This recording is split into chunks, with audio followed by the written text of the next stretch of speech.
fear is a constant companion when you have a deadline and you're not achieving what you wanted to achieve in that deadline. Yeah, I go through much self-doubt through the whole process. I think anybody does. Any of us in this room go through self-doubt constantly. When you take on a project, when you take something on that reveals your true self, whether it's whatever job you have, where you step outside of your comfort zone and start to do something that is different, and you start to reveal different parts of yourself, it's intimidating, and it is scary, and you know, so I alternate from being very confident to being, I'm the worst composer that ever lived, and I'll never write this, and I should be fired, and I hate everything, and it's over. And then other days I'll go, yeah, I feel really good, and this is really great, and I really know how to do that better than anybody else, and da, da, da. So it's either one or the other. I rarely kind of manage to be in the middle. Yeah, and I do get frustrated because, you know, I can work for a week on one piece of music and synchronize it. Now you can imagine what the process was like. What I showed you was 37 seconds and how much scrutiny that got from the director. So you can imagine in a process of 2 hours and 10 minutes of music, how much scrutiny collectively occurs over that period of time.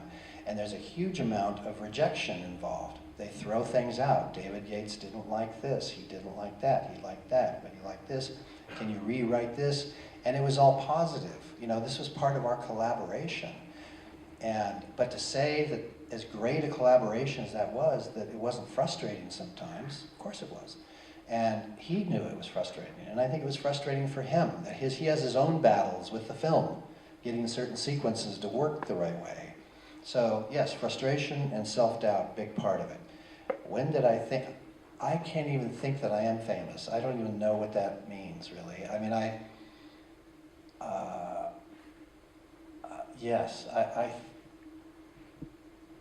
you know, friends come up to me and say, how does it feel to be part of film history? You know, and I'd look at them like they're crazy. I just don't feel that way at all. I feel very blessed and very lucky, is what I feel, that I get to have this great opportunity to compose music for people's movies and to reach and communicate with so many people all around the world, and that I can come to Stockholm, Sweden from Santa Monica, California, and people know my work. I mean, that's fantastic. That's wonderful.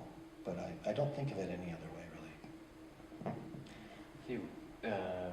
Time is running up. We have time for one last question. Is there anyone who's... Yes, please. Herr Åsynlig. So for a director that lacks fluency in musical language, it might be convenient to fall back on showing you references in a discussion about direction and such, but obviously it can also seem like something that could curb your own creativity and ideas. How can references be used in a constructive way during the sort of discussions before starting to compose?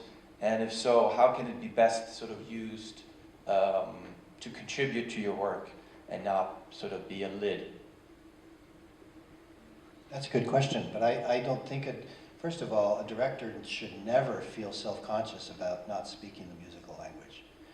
That's normal. And in fact, at the times that I've worked with directors who speak a little bit of the musical language, sometimes it can be a little awkward because they'll misuse phrases or they'll say something or they'll...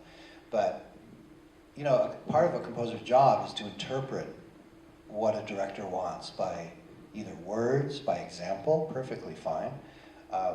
One of the pitfalls, of course, of examples are temp scores, which is basically when a director is making his or her movie, they will put in temporary music while they're doing the cut, but they get very used to that music. So, you know, somebody can put a piece of, you know, Howard Shore in a piece in Fantastic Beasts or Maleficent, and they get so used to seeing their movie while they're editing it with that piece from Howard Shore that when I write and show them the piece, they go, let me listen to the temp again, and they keep referring back, they get addicted to it. So you have to, if you sound like you're a director.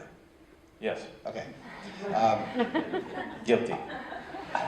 I think it's important, it's very important that if you're gonna put a temp score, if you're gonna put music as reference in, that you have to find a way to be open-minded to the idea that that's not gonna be your music. And be open-minded, give the composer a chance, but that's where demos, that's why you have to, this gentleman who asked about just starting out, composers have to learn how to make mock-ups and demos so that they can give you their mock-ups and demos for you to use as your temp score. That's the ideal. That's what I try and do all the time, is I try and create an example of the music that I give the director and they put it in the movie. So they get stuck and addicted to my music, not Hans Zimmer's. Or famously in The Shining, where Kubrick used the temp score and then eventually scrapped the score that was made and just kept the temp score in the movie. I think you're thinking of 2001, maybe, Space Odyssey. Also, I also heard in the Shining that they were maybe composing like a synthesizer, sort of heavy score, and he was using these references. There was also classical music, as in 2001, and he ended up just scrapping what was made and just kept the temp. He was a tough cookie. I would not necessarily want to write for him because I think, who was it that wrote, was it Arthur Fielding that wrote the score to 2001? Alex North, thank you, yeah, Alex North, and I guess Kubrick didn't bother to tell him that his score wasn't in the movie anymore, so when he showed up to the premiere, he, with his wife, he heard Also sprach Zarathustra and Ligeti and all kinds of things that, and I think it was horrifying for him. Yeah, it must have been terrible. Yeah, we unfortunately have to wrap up. Thank you so much. Thank you all very much.